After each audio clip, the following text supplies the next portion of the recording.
Here's what Patanjali says. When a person becomes steadfast in his abstention from falsehood, he attains the power, you won't be able to write fast enough to do this.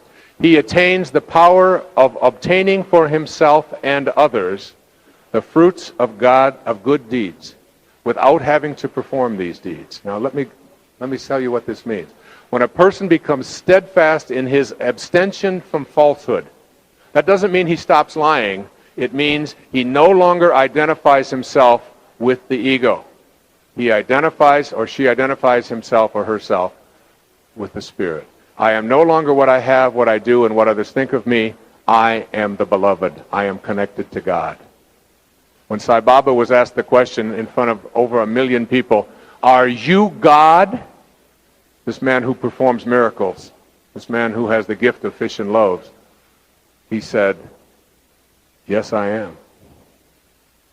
And so are you. He said, the only difference is that I know it and you doubt it.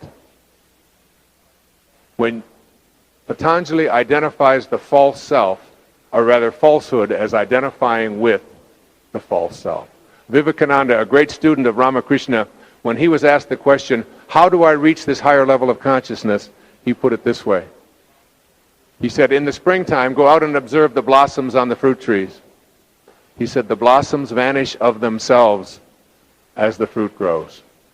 So too will the lower self vanish as the divine grows within you. Let the divine grow within you. Bring spirit too. Secondly, when a person becomes steadfast in his abstention from harming others, all living creatures will cease to feel enmity in his presence. This is St. Francis. When you are steadfast in your abstention from ever wanting to harm, that is, think harmful thoughts towards others, all living creatures will experience love in your presence and will be tamed. Third, to know the inner nature of an object or a person is to gain power. As the aspirant, that is each and every one of us, grows in concentration, he may find himself suddenly possessed of psychic powers.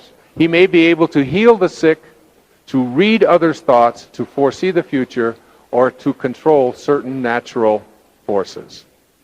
And all it takes is a power of concentration, meditation, and absorption. As you go there, you will begin to see yourself healing and having these powers that you thought were not available to you.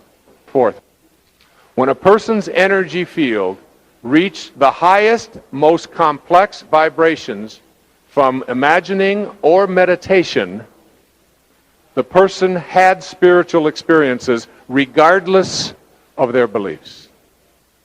As you begin to vibrate at 100,000 cycles per second, these experiences will be there whether you want them or not. Fifth, it is only possible, and this is always very intriguing to me, it is only possible for God to express God's self in you when you are at peace. If you're not at peace, you have sent God out of your life. And when you send God out of your life, you send healing and miracles and all the things I've been speaking about.